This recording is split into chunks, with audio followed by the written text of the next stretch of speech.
Mr. Wright, is there anything you wish to say or no?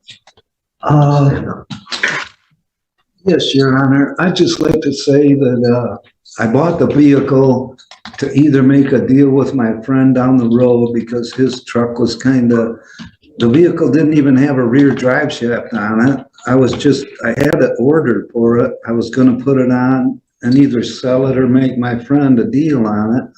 He only lives like a football field from where I was at. I drove it down, filled my water jugs up for my camper, and I drove it back to the property. And when I pulled in, I noticed in my rear view mirror, there's the county cops behind me. Well, I didn't know it, but my neighbors had called and reported it, which is fine. I was running a generator for my camper, and they didn't like the noise the generator made, but I didn't have any electricity for my camper, so yeah, that's about all I got to say about it. I'm guilty, and yeah. Okay, thank you, sir. Yeah, thank you, Your Honor. Ms. Goodrich, any recommendations to the people? Yes, Your Honor, thank you. The defendant is 61 years old. He does have a significant criminal history involving 5 prior felonies and 23 prior misdemeanors. The positive is he does accept responsibility as he has today. He did in his interview with the PSI. The negatives is he did admit to drinking since 15 years old. His criminal history all involves alcohol. This is his 6th drunk driving. The current offense involved a 0.175 blood alcohol level. He's been in jail 11 times prior. He's tried probation 7 times. He's been to prison twice and then failed to appear for sentencing in this case. I think at this point, he's top of the guidelines and any time moving forward. Thank you. Thank you. Mr. Wright, if you please stand for the first time. All right, guys, buckle up. This case starts deceptively simple, but quickly reveals something deeper to the defendant calmly explains the situation, almost casually admitting guilt. But then the prosecutor steps in and completely shifts the tone, laying out a long history of repeated offenses. What begins as a minor explanation suddenly turns into a pattern of behavior that raises serious concerns, making you realize this isn't just a one-time mistake. It's a cycle. First off, Mr. Wright, as to the contempt of court that you previously admitted for failing to appear for your sentencing and consuming alcohol, I'll order that you serve 30 days in jail and give you credit for 30 days served. That's on the contempt. And then we're here for sentencing on the suspended license and the operating while intoxicated. For the driving on a suspended license, I'll order that you serve 38 days jail with credit for 38 days served. There are some fines and costs in this case. State costs of $118, crime victims assessment of $130.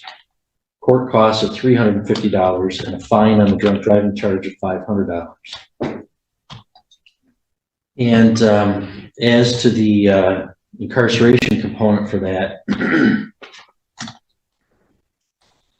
All right, guys, now things start getting real.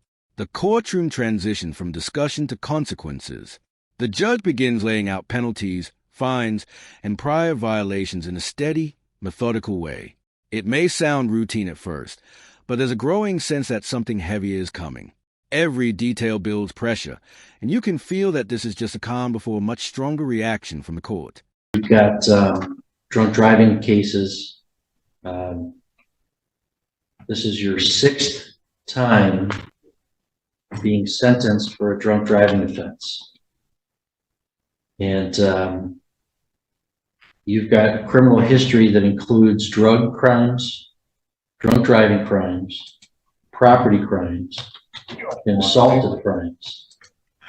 From 1979 through 2023, almost without interruption, aside from the times that you were in jail or prison.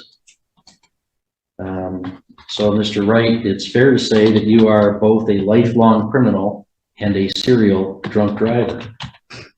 And then, when you were supposed to appear for sentencing on this case, you chose not to come to court, and you absconded from your bond on a drunk driving case and got drunk.